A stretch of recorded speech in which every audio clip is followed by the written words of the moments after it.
Hi, welcome to Notes from a Drama Watcher, a podcast about East Asian dramas. It's part review, part recap, so there will definitely be spoilers ahead. Let's go!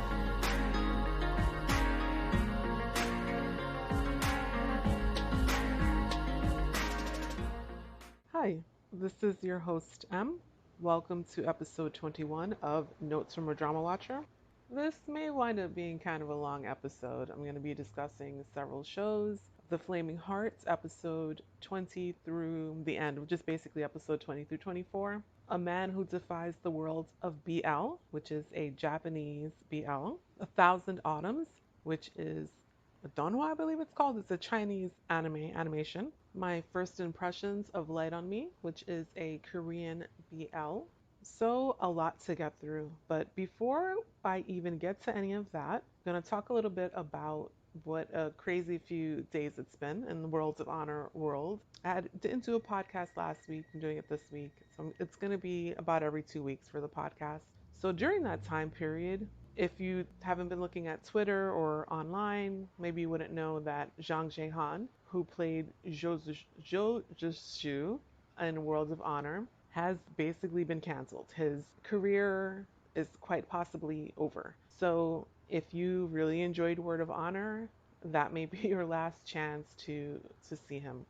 I don't actually know his older shows that he was in before Word of Honor. I don't know what's going to happen with those shows. There's been a lot of people scared about what will happen with Word of Honor. Will it be taken from offline due to censorship from China? We just don't know. Let me backtrack a little bit. I'm not going to get too much into detail because I actually don't know too much detail. I'm not in China. I don't read Chinese, etc. So I can't look at firsthand stories. But apparently, Zhang Zhehan, about 3 or 4 years ago, took a picture in front of a shrine in Japan that is a shrine that is known and to Chinese people, Chinese mainlanders, and it's a very sensitive topic to them because I believe it commemorates war criminals. There's a not good history between China and Japan. It's a shrine that people know that you should not be taking a picture in front of this shrine. He took one, it was years ago, and it's just coming to light now. Clearly, it's coming to light because he has become famous. Because I'm sure someone probably saw this picture before and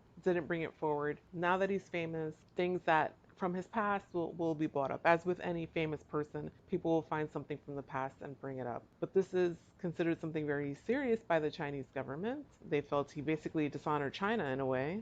Zhang Zhehan did come out basically immediately and apologize for his actions and, said that he was ignorant of the history, that he shouldn't have done those things, and as a famous person, he should have been more aware and conscious of what he was doing.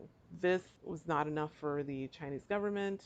There were calls by, I don't remember the name of the organization, but it's the arts organization in China, a semi-official organization, to boycott his works. So even before they made that call, he had lost several endorsements. Now there is rumors or whatever online saying he or his company, his people were actually the ones who called around to the different companies absolving the partnership because they didn't want to drag those companies down. I don't know which is the truth. Obviously, I'm not there. I'm not privy to any inside information.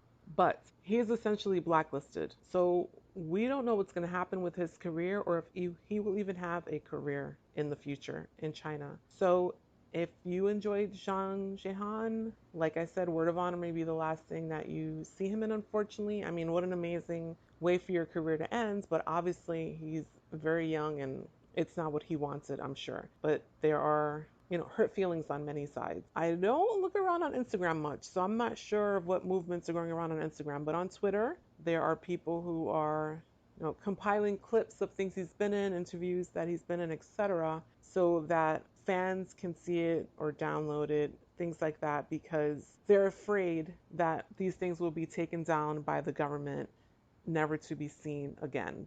Interviews, clips when they were on variety shows, things like that. I don't think we have to be scared about Word of Honor because Word of Honor was bought by outside from Western companies. So Amazon has the rights to Word of Honor. Netflix has the rights to Word of Honor. And so does Viki, although I'm not sure where Viki is based. But Amazon and Netflix are obviously American companies. So I think we will continue to see Word of Honor there. We'll be fine. I don't know what's going to happen on YouTube because on YouTube, Word of Honor is shown by Yoku. And Yoku is a Chinese company. So far, as of the recording of this podcast, I'm recording this on August 18th. So far, it is still on Yoku.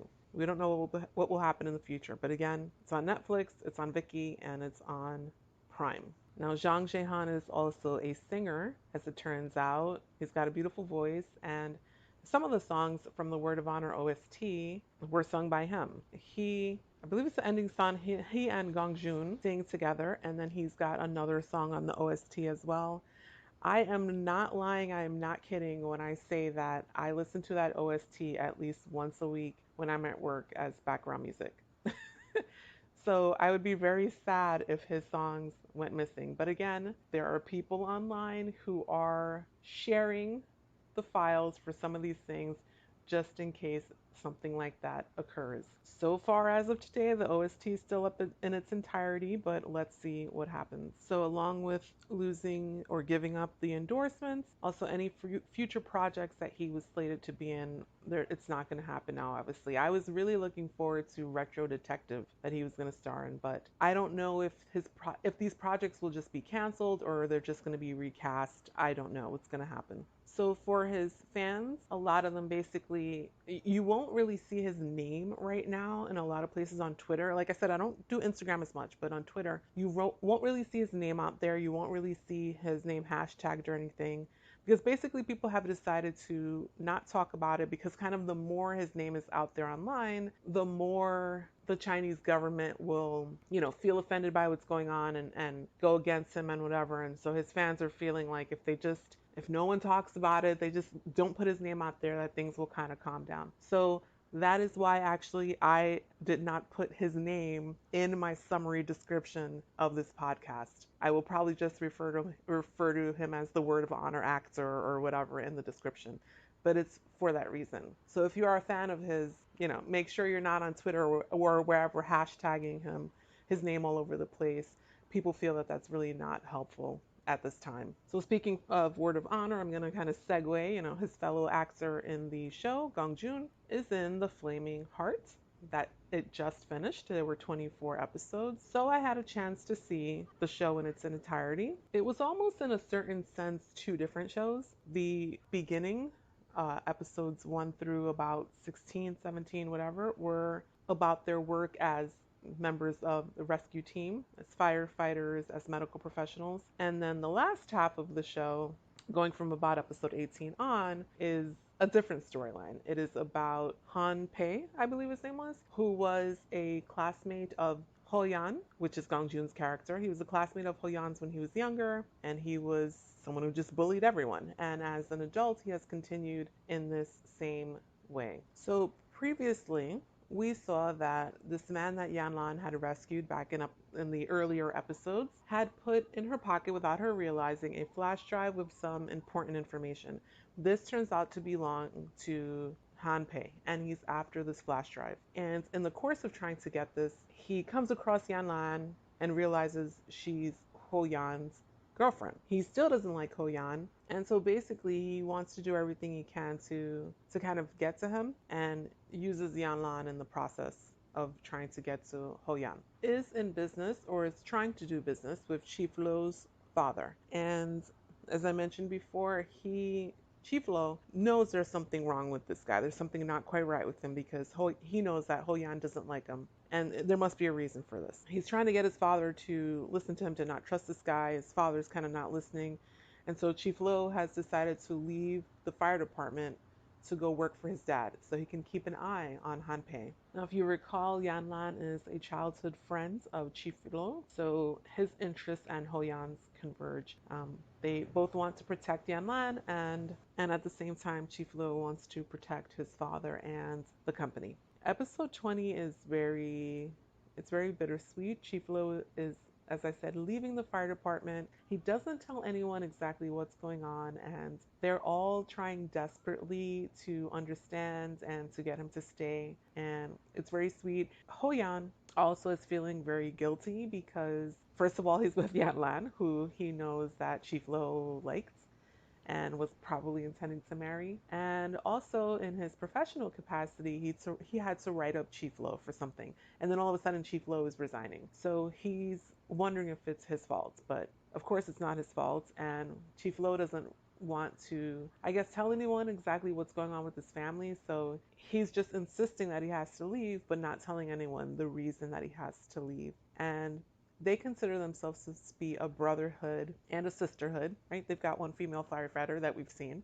and they don't want to let him go, right? He is family. He's an integral part of the team, and they don't want to let him go if they can help it. So it's very bittersweet. It's very sad that they feel like they're losing this teammate in this way.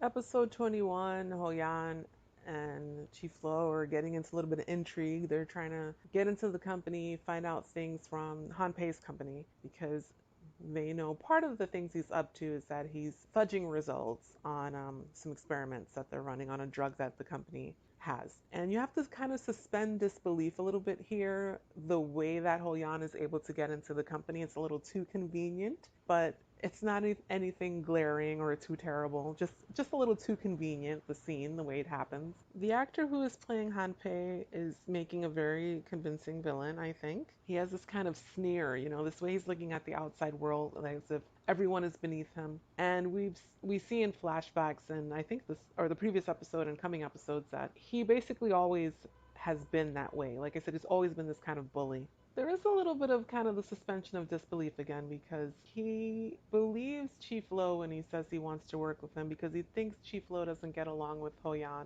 I don't know if I would have believed him that easily, but maybe he just wants to believe Chief Lo. Also, at the same time, in this and the next few episodes, we have the storyline of some of the rest of the people. Wang Dayin and Jiang Tang, they don't show more of their relationship necessarily, but Wang Dayin remembers trying to pass the exam to further his career because that's what Jiang To's father wants. He wants from him for him to try to progress in his career, etc.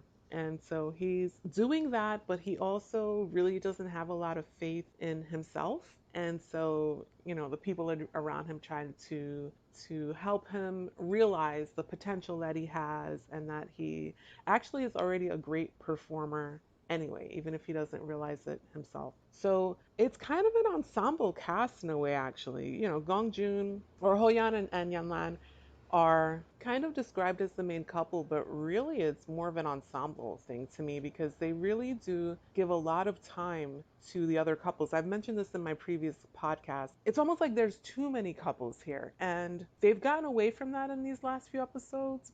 I guess because they're focusing more on the storyline of trying to find out what's going on in Han Pei's company and whatever crimes he's committed.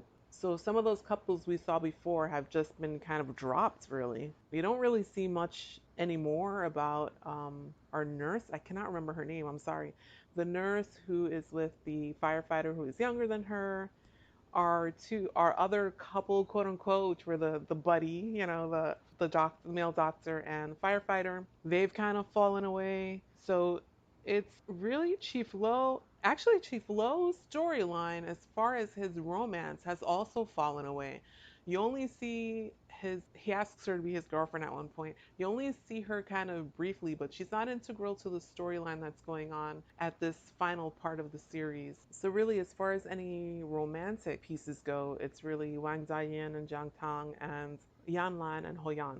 Really like two couples as far as the romance goes. So I've said this before, but it's a little bit of a disjointed feeling in this show, and it's the same thing here. Because again, it almost feels like a completely different show. And it's not that it's not enjoyable. It was interesting, but it's like a different show from the one we started with.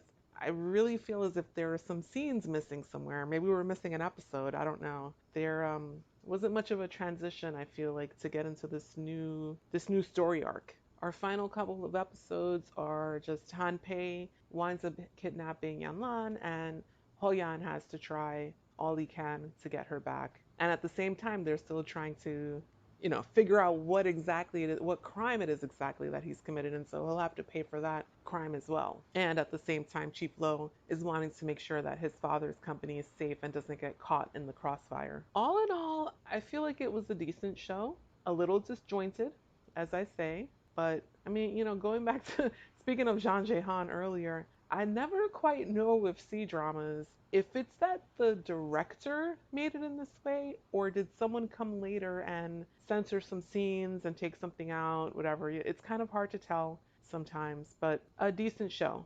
I don't know that I would rewatch it. I would probably watch a season two if it came out. I'm not sure what storyline they could have for a season two. I guess you could have any storyline when it comes to a rescue team. I might actually be interested to see more of Wang Dayin's storyline and Jiang Tang as a side story. That would probably be pretty interesting. I thought the chemistry between the two main leads was great. I love the chemistry between Hoyan and his mom, Sister Zhang.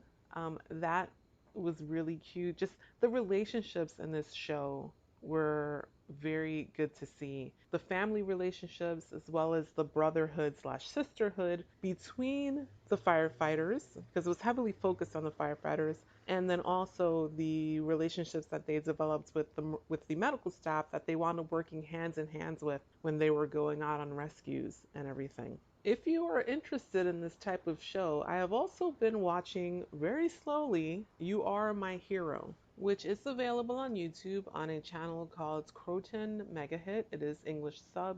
That one is 40 episodes. I wouldn't exactly call it a recommendation of mine, only because I'm about to up to episode 25 and there are 40 episodes. So I'm only about midway. I'm not sure what's going to happen later in the show, but the main leads are a firefighter and a doctor, and the first part of the show is the same thing, training together, doing rescues, etc. So if that's your type of show, that might be another one to watch. It has a little bit of a different vibe from The Flaming Heart. It doesn't look as slick as The Flaming Heart, and it's a little bit of a slower story. Again, it's 40 episodes, so they can really take their time with the story. But there also aren't a bunch of couples in it. There are two couples in the show. It's actually one main couple and then one couple, which even now in episode 25, they're nowhere near being together. So that's kind of dragging on. I say different vibe because so far the way the couples interact are pretty different.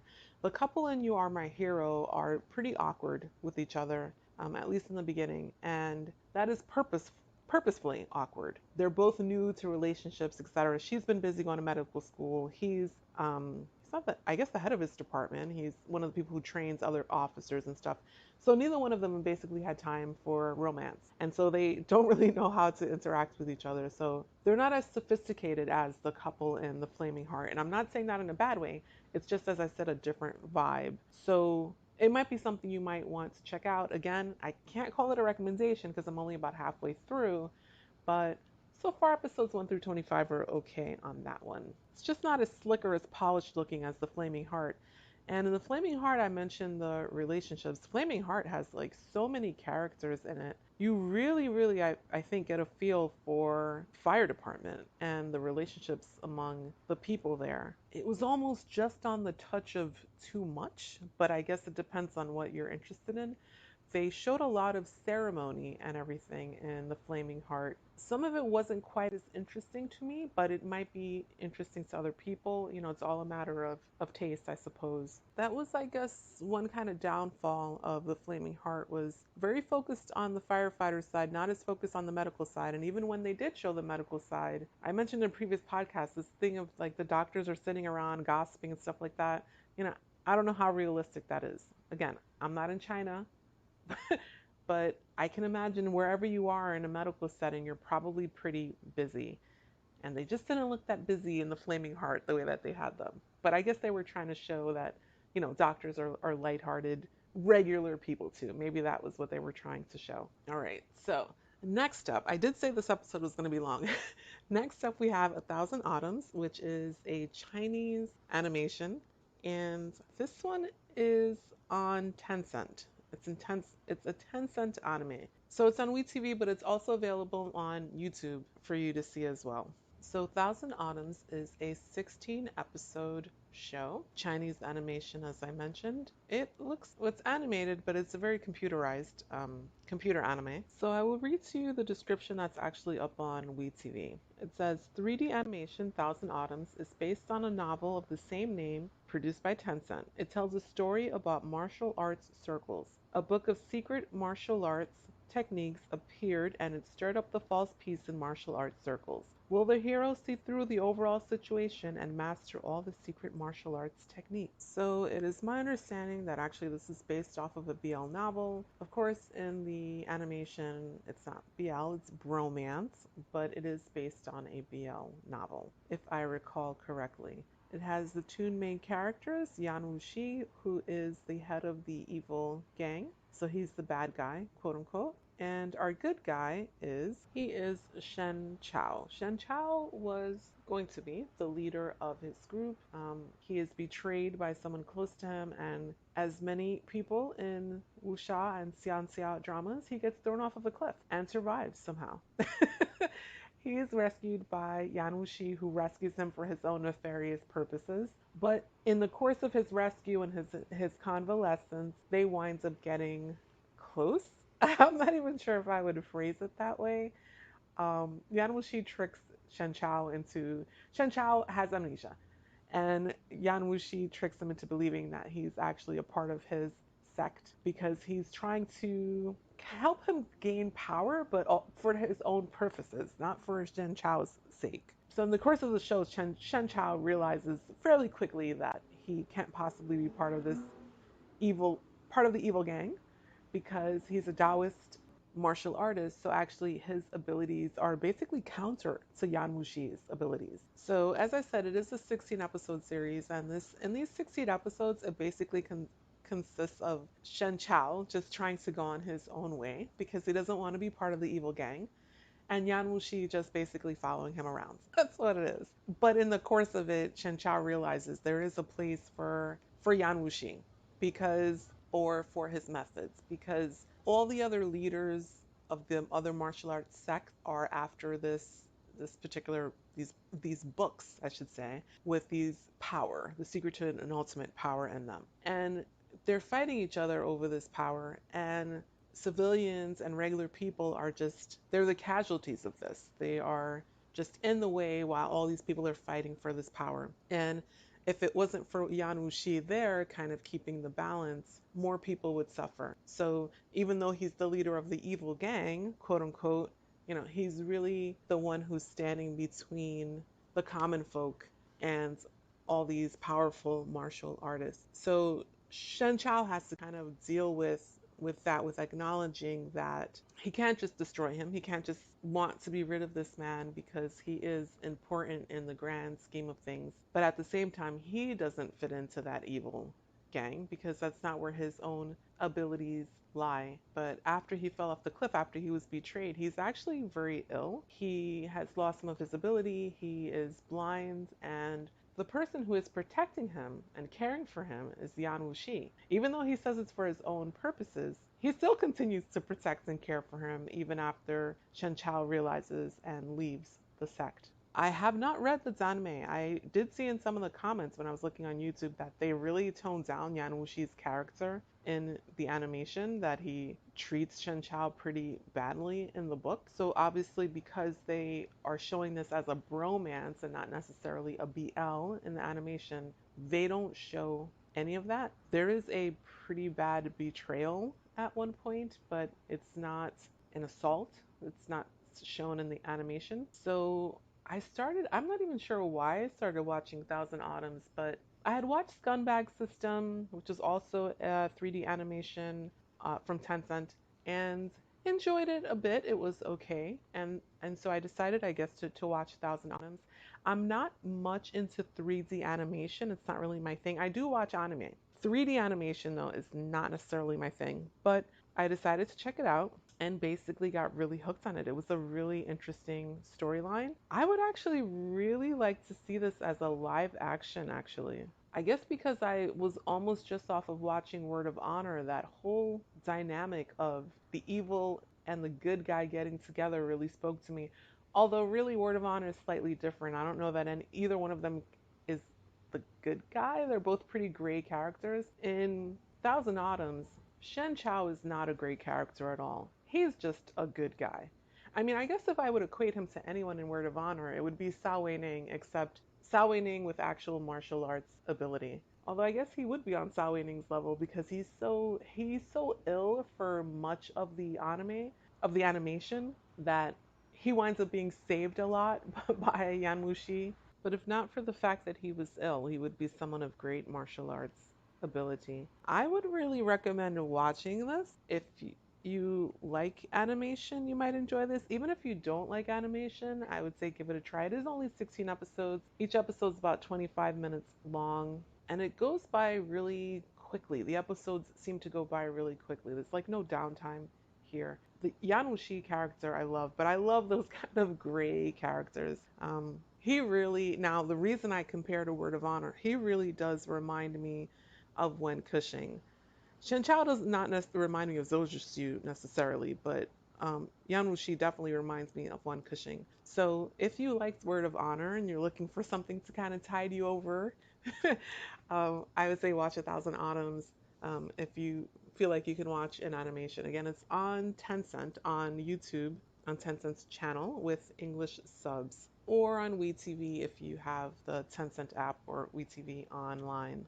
As I said, 16 episodes. Episode 16 really does leave you with the feeling that there could be a season 2. I would definitely watch a season 2 if they made one, if it came out. Next up is A Man Who Defies the Worlds of BL. It can be found on WeTV. It's been on WeTV for a while, although I think you might need a VPN to see it if you're in America. I'm not sure if it's in this region, but it also now is available on Viki. So I'm going to read a little bit of the description on Viki. It says, just an average college student living his average life, Mobu had never once considered the fact that his life might be anything other than ordinary. With each day passing, very much like the one before, Mobu might have been stuck in his average ordinary life forever. But a sudden epiphany causes Mobu to see the world in a whole new light, flipping his ordinary world upside down in an instant. Now fully aware of the fact that he's living inside a world of BL, Mobu can't seem to go anywhere without being caught up in some boy's love story. From school classmates to his own little brother, Mobu finds himself surrounded by boys whose sole purpose in life seems to be to fall in love.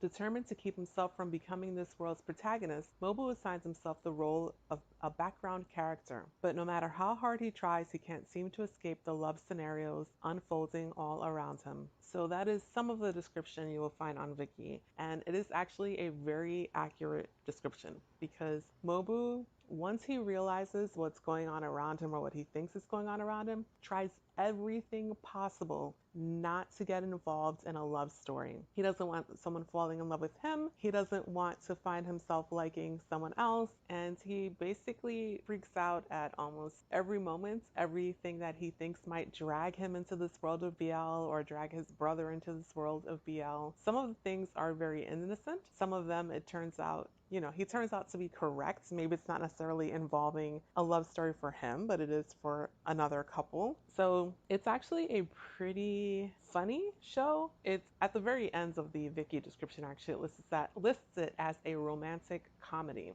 And I think that's true, but the type of humor for the show is specifically directed at BL fans because it's really showing a lot of trope and a lot of kind of inside joke things that BL fans would understand, whether you watch yaoi, whether you just read manga. You get most of the jokes in here if you are a BL watcher.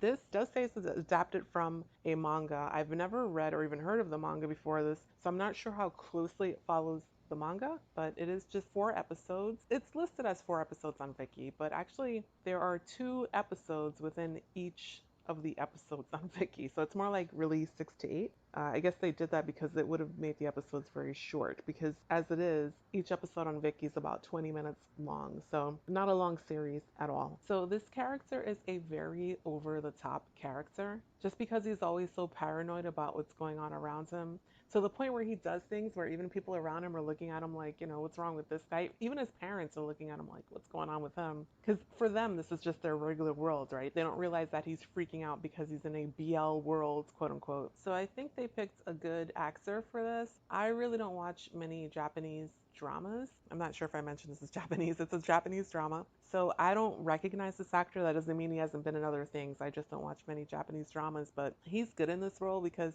he's got this really concerned look on his face most of the time because he's trying to save himself, and he's also trying to save his little brother because at one point one of his little brother's friends confesses to him, and so now he's even more like, oh no, my little brother's getting dragged into this world of BL. So it's really a silly, like over the top kind of show, which normally is not necessarily my humor, which is why I stopped watching. If you listen to my podcast, I was watching Fish Upon the Sky for a few episodes and then stopped watching that one, which that's a Thai drama, a Thai BL drama. That had very over the top humor, and I stopped watching it because that's not really my type of humor. But this one I liked. It was not too much, and also because I've been watching BL for a long time, I really understood the jokes in it. It was like I said, it's kind of inside jokes. It's a little bit of poking fun, so it's kind of like you have to have the ability to laugh at yourself to enjoy this. Some people might get offended, I don't know, but it's poking fun, but I don't think in a mean spirited way. I don't think they're laughing at the BL tropes or people like BL. It's more like laughing with, because we all know, if you've seen enough BLs, that sometimes the scenarios and stuff can be pretty cliche. And this show, I think, has all those cliches in it that you would find in a BL. As a way of people meeting and falling in love with each other. And because he's so aware and so paranoid, he's able to spot before it happens that this cliche is going to happen. And so he devises all these ways to avoid it because he doesn't want to be dragged into this world of BL. Although ultimately you're left wondering if he really is able to avoid it. He might not be. At the end of the last episode, it says, like, I will see you in season 2, or maybe I will, maybe I won't, whatever. So there may be a season 2 for this. It's very possible. It's kind of left really open ended, but even if there is no season 2, it was a fun little show just for what it was. For the 4 episodes, it went really quick. And if you are someone who's been a long time BL watcher, or even have just seen a number of them, even if it hasn't been for a long time, you will recognize the cliches in this show, and I think get a little chuckle out of it. Okay, and last but not least is Light on Me. This is a Korean BL drama, and I believe it's slated for 16 episodes. So I'm just doing like a general first impression of it. I've gotten up to episode 3 for this drama. So this drama is about Taekyung, who is an 18-year-old high school student, and he's basically gone his life until this point without having any friends in school.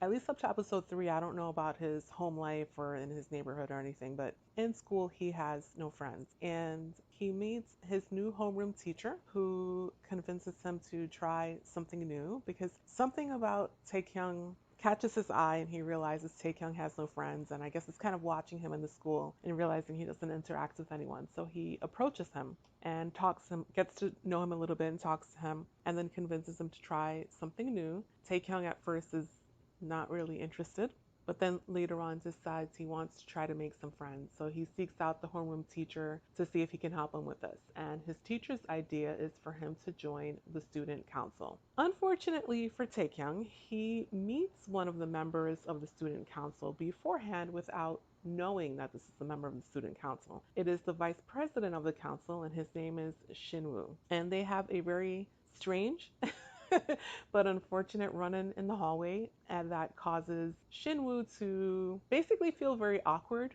around Taekyung, but this awkwardness is causing him to not want to have anything to do with Taekyung. He doesn't want Taekyung to join the student council at all. He doesn't want to see him. And this is kind of unlike him because even though he's kind of a quiet character himself, he sort of appears cold. He is described as being actually warm-hearted. So it's very strange to the other members of the council that he's just emphatically not wanting Taekyung to be in the student council at all. And of course, because their first meeting was so awkward, he can't really explain to anyone else why he doesn't want Taekyung there. He just insists he doesn't want him there. But since he is, as they say, warm-hearted, he does eventually give in and allow for Taekyung to join the team, the student council, at least on a temporary basis. So these two people who had this very awkward first encounter are going to be around each other all the time. And their feelings for each other, I guess, will change. Now, this is kind of a triangle, a love triangle, because the president of the council, Da'an, also possibly is a love interest for Taekyung, but pretty early on you see that Da'an's character, he's someone who says yes to everyone and tries to, as he says, like be nice to everyone because he's the student council president, and so he never says no to anyone. But that's also not a good way to be. Taekyung sees, because Taekyung is very introspective. He's very observant of the people around him, right? Because he's trying to figure out how to become friends with people, how to connect with people. So he's really just kind of observing people's interactions, and he realizes that Da'an's way of doing things, although in a way he seems sincere, is in a way not sincere necessarily, because he's giving his number out to everyone. He's giving out his number to different girls, right? Girls that approach him. And it's not that he's a player or something. He just thinks he's doing it as a kindness. So, how sincere is he? Can you trust his sincerity? And again, he's not doing it in a mean way. He's doing it, he feels, as a kindness to them. But on the other hand, he's also overstretched to saying yes to everyone around him for everything. So there's that triangle that they're trying to set up there. Although I think it's pretty obvious the end game is Taekyung and Shinwoo. Already in episode 3, you can see Shinwoo kind of change his opinions or his feelings about Taekyung. Taekyung's still a little wary because really Shinwoo is kind of mean. He does say some mean things to him. Taekyung's a little bit not sure how to deal with him. It'll be interesting to see from here on in, and I do plan to continue watching. It'll be interesting to see from here on in how their friendship develops and what kind of romance will develop. Episodes are about 20 minutes long. It's nice to see Korean BL dramas.